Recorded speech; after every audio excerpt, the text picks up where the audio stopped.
দর্শক, কৃষিখাতে যেই দেশ যত বেশি এগিয়ে, সেই দেশই কিন্তু উন্নত দেশ হিসাবে মাথা উঁচু করে দাঁড়িয়েছে।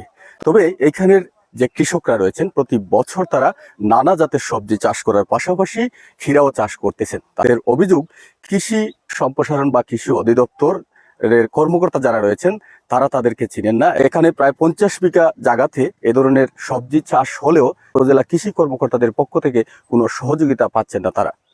চাতকে নিজ উদ্যোগে বেশ কয়েক বছর যাবৎ ক্ষীরা ও সবজি চাষ করছেন কৃষকরা। শুক্রবার উপজেলার দক্ষিণ খুরমা ইউনিয়নের হলদিউরা গ্রামে গিয়ে দেখা যায় প্রায় 50 বিঘা জমিতে ক্ষীরা ও বিভিন্ন জাতের সবজি চাষের দৃশ্য। এ সময় স্থানীয় সাংবাদিক ও কৃষকরা জানান, উপজেলা কৃষি কর্মকর্তা আসেন না এসব এলাকায়, যে কারণে কোনো সহযোগিতাও পান না তারা। আমরা যে চাষ করি এটা কিন্তু আমরার বুদ্ধিতে করি। যদি কৃষি বিভাগটা কেন তদারকি রাখতো, কৃষি বিভাগ সহযোগিতা করতো, হয়তো এখানে 200-250 বিঘা জমি ফতিত এখনো রয়েছে। এই ফতিত জমিটা আমাদের আওতায় তো, কিন্তু আমার ইউনিয়নের উপসহকারী কর্মকর্তাকে আমি চিনি না। কৃষক, প্রকৃত কৃষক যারা আছে এরা চিনবে কিভাবে? কার চাহিদা মিটাইয়া বিদেশও রপ্তানি করা যেত, কিন্তু সরকারের সহযোগিতা ছাড়া ওইতো না। প্রশিক্ষণ সহযোগিতা লাগবে। অত্যন্ত দুঃখের বিষয়, তাদের সাথে আলাপ আলোচনা করে জানতে পারলাম কৃষি বিভাগ সরকার কোটি কোটি টাকার বিভিন্ন ধরনের সার, এরপরে কৃষির উপরে সামগ্রী দিচ্ছে, কিন্তু তাদেরকে কোনো সহযোগিতা করছেন না। আমি কৃষি বিভাগকে বলবো, আপনারা দয়া করে এই এলাকার কৃষককে সুন্দর প্রশিক্ষণ এবং সার এগুলা দিয়ে সহযোগিতা করুন। ধন্যবাদ। তারা মেধা খাটিয়ে যেভাবে তারা এই ক্ষেতটা করছেন। আর বিষয়টা হইল যে আমরা তার কাছে যেটা শুনছি, কৃষি অফিস থেকে তারা কোনো সহযোগিতা করে না, এবং এখানে উপসহকারী কৃষি কর্মকর্তা ইউনিয়নের দক্ষিণ ইউনিয়নের খেয়ে এই কৃষকগুলো চিনেন না। তাহলে কৃষককে, আমার প্রশ্ন হইল কৃষককে, যদি এই কৃষকরা তারা চিনে না, তাহলে কৃষককে খারে চিনে এবং খারে দেয়। এই যে প্রতি বছর লক্ষ লক্ষ টাকার, কোটি কোটি টাকার যে কৃষি সার, গম ইত্যাদি বিতরণ করে, এটা কার কাছে বিতরণ করে? আমার অনুরোধ হইল কৃষি অফিসার, ছাত্রকর তার কাছে এবং সংশ্লিষ্ট যারা আছেন তার কাছে, যে এই কৃষকদের প্রতি একটু খোঁজখবর লওয়ার লাগে, বেশি জন্য যেন তারা কোনো কিছু থেকে বঞ্চিত না হয়। ক্ষীরার ফলন ভালো হলেও অভিজ্ঞতা কম থাকায় তেমন ভালো হয়নি অন্যান্য সবজি। তবে মূল্য ও চাহিদা বেশি থাকায় লাভবান হওয়ার আশাবাদী তারা।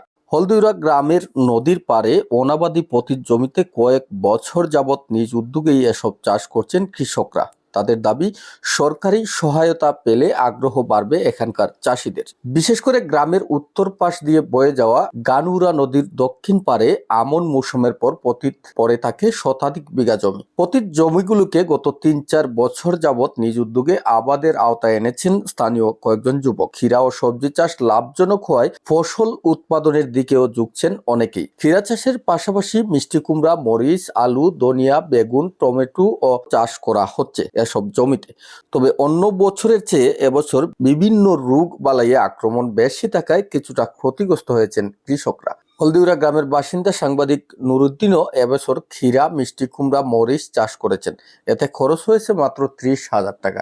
তিনি লক্ষাধিক টাকা আয় করতে পারবেন বলেও নিশ্চিত করেছেন। এছাড়া এখানের জমি তরমুজ চাষের জন্য উপযোগী। কৃষি বিভাগ প্রশিক্ষণ ও আর্থিক সহায়তা দিলে তরমুজ চাষে আগ্রহ বাড়বে বলেও জানান তিনি। কেন তরমুজ চাষের সম্ভাবনা বেশি, সরকারি সহযোগিতা প্রশিক্ষণ পাওয়া যাইতো তাহলে কৃষকরা আরো বেশি লাভবান। কৃষক আনামুল হক জানান, 6 বিঘা জমিতে ক্ষীরা এবং 3 বিঘাতে মিষ্টি কুমড়া আবাদ করেছেন তিনি। খরচ হয়েছে লক্ষাধিক টাকা। ইতিমধ্যে মিষ্টি কুমড়া বিক্রয় করেছেন, ক্ষীরা বাজারজাত করা শুরু করেছেন। আশা করছেন 3 লক্ষাধিক টাকার ফসল বিক্রি করতে পারবেন। মনফুর আলী জানান, মিষ্টি কুমড়া, আলু, কাঁচামরিচ, ক্ষীরা চাষ করেছেন। খরা ও বিভিন্ন রোগের কারণে মিষ্টি কুমড়ার ফলন তেমন ভালো হয়নি। ক্ষীরার ফলন ভালো হয়েছে বিদায় কিছুটা পুষিয়ে নিতে পারবেন। পরবর্তীতে কৃষি বিভাগের সহযোগিতা ও পরামর্শ পেলে তিনি আরো বেশি সবজি চাষে আগ্রহী হবেন। উপজেলার উপ সহকারী কৃষি অফিসার চন্দন দাস